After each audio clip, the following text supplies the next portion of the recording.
अस्सलामुअलैकुम दोस्तों। लाल शहबाज़ कलंदर जी ज़िंदगी इश्क मस्ती ऐं रुहानियत जी हिक अहिड़ी दास्तान आहे जेका सदियुनि खां सिंध जी धरती ते गूंजदी अचे थी। संदसि नालो वठंदे ई दिलि में धमाल जी धुन, अक़ीदत जी ख़ुशबू ऐं सुर्ख़पोश दरवेश जी तस्वीर उभरी अचे थी। सिंध जे तारीख़ी शहर सेवण शरीफ़ जी मिटीअ में जनम वठंदड़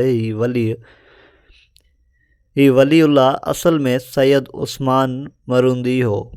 संदसि वालिद सैयद कबीरुद्दीन वॾो आलिम ऐं परहेज़गार इंसान हो।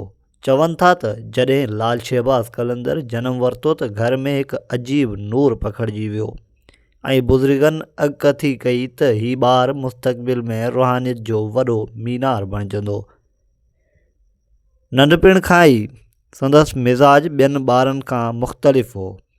हू दुनियावी कमनि खां परे रहंदो हो ऐं घणो वक़्तु इबादत, ज़िकर ऐं फ़िकर में गुज़ारींदो हो।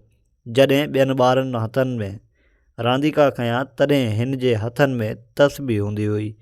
जॾहिं नौजवान थियो त इल्म जी तलाश में सफ़र इख़्तियार कयईं।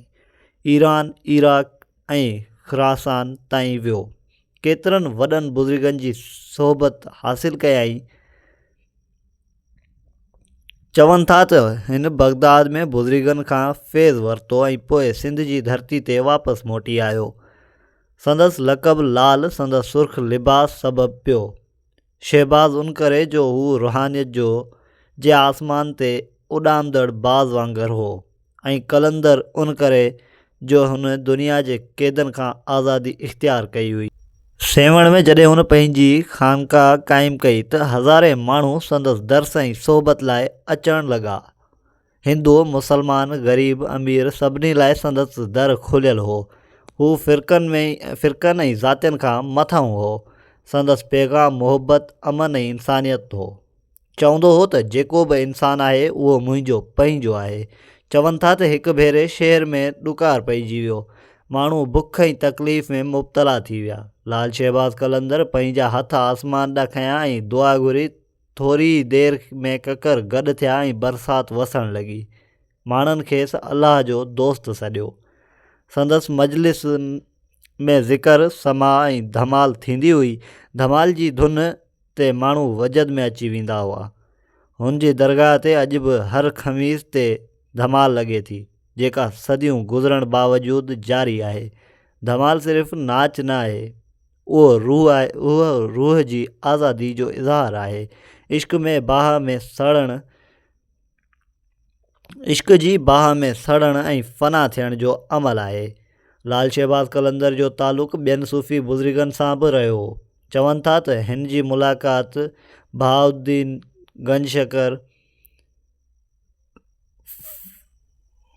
फरीदुद्दीन ज़करिया ऐं जलालुद्दीन सुर्ख़पोश बुख़ारी सां थी। उन्हनि चारनि खे चोगां ओलिया चयो वेंदो आहे। उन्हनि गॾिजी सिंध ऐं पंजाब में मुहबत ऐं रुहानियत जो पैगाम आम कयो। हिकु रवायत आहे त जॾहिं को ज़ालिम हुक्मरान माण्हुनि ते ज़ुल्म कंदो हो त लाल शहबाज़ कलंदर संदसि दरबार में वञी सच चवंदो हो। हू कंहिं खां न डिॼंदो हो। संदसि अखियुनि में अजीब जलाल हो ऐं दिलि में बेपनाह मुहबत। हू चवंदो हो त ज़ुल्म जे साम्हूं ख़ामोश रहण बि गुनाह आहे। लाल शहबाज़ कलंदर जी शाइरी बि माण्हुनि जे दिलनि में वसील आहे। संदसि कलाम में इश्क इलाही, इंसानी बराबरी ऐं रूह जी आज़ादी जो पैगाम मिले थो।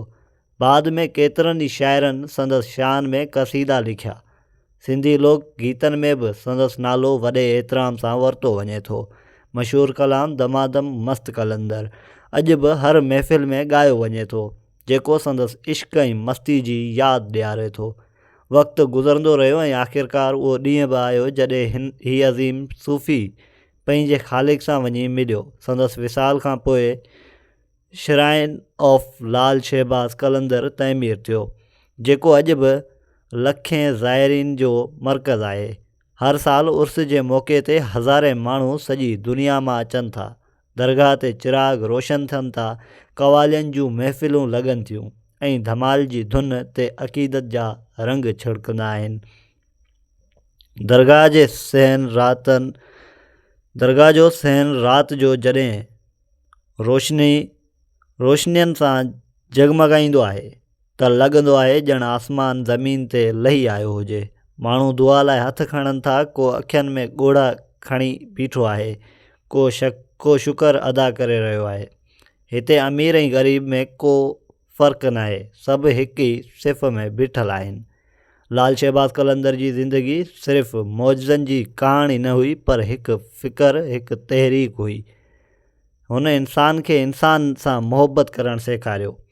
हुन ॿुधायो त अलाह ताईं पहुचण जो रस्तो दिलि साफ़ करण मां गुज़रे थो, न त ज़ाहिरी ॾेखाव मां। अॼु बि जॾहिं को ॾुखियो हाल इंसान सेवन शरीफ़ वञी संदसि धरती दर ते हाज़िरी भरे थो त दिलि में सकून महसूसु करे थो। ईअं लॻे थो ॼणु सुर्ख़पोश दरवेश अञा बि पंहिंजे मुरीदनि ते महिरबान आहे, संदन फ़रियाद ॿुधी रहियो आहे। लाल शहबाज़ कलंदर जो पैगाम सदियुनि खां ज़िंदा आहे। संदसि नालो सिर्फ़ु हिकु शख़्सियत न, पर हिकु तहरीक आहे। मुहबत जी तहरीक, इंसानियत जी तहरीक, अमन जी तहरीक। सिंध जी धरती ते जॾहिं बि धमाल जी धुन वॼंदी आहे तॾहिं लॻंदो आहे त लाल शहबाज़ कलंदर जी रुहानी मस्ती अञा बि फ़िज़ा में गूंजदी रहे। हीउ दास्तान ख़तमु नथो थिए। जी हा दोस्तो, हीउ दास्तान ख़तमु नथो थिए, छो त मुहबत ऐं रुहानियत जी कहाणी कॾहिं बि ख़तमु नाहे थींदी। लाल शहबाज़ कलंदर जो नालो रहंदे दुनिया ताईं ज़िंदा रहंदो ऐं संदसि पैगाम हर दिलि में रोशनी बणिजी जलंदो रहंदो। दोस्तो, हीउ हो लाल शहबाज़ कलंदर जो हिकु दास्तान। उमेद कयूं था त हीअ कहाणी तव्हांखे पसंदि आई हूंदी। जेकॾहिं कहाणी पसंदि आई हुजे त वीडियो खे लाइक कयो ऐं वधि खां वधि पंहिंजे दोस्तनि सां शेयर कयो। ऐं हा दोस्तो, जेकॾहिं चैनल ते नवां आहियो त चैनल खे सब्सक्राइब करणु न विसारंदा। मिलंदासीं हिकु नई वीडियो सां गॾु। तेसीं ताईं रखो पंहिंजो ख़्यालु। अल्लाह हाफ़िज़।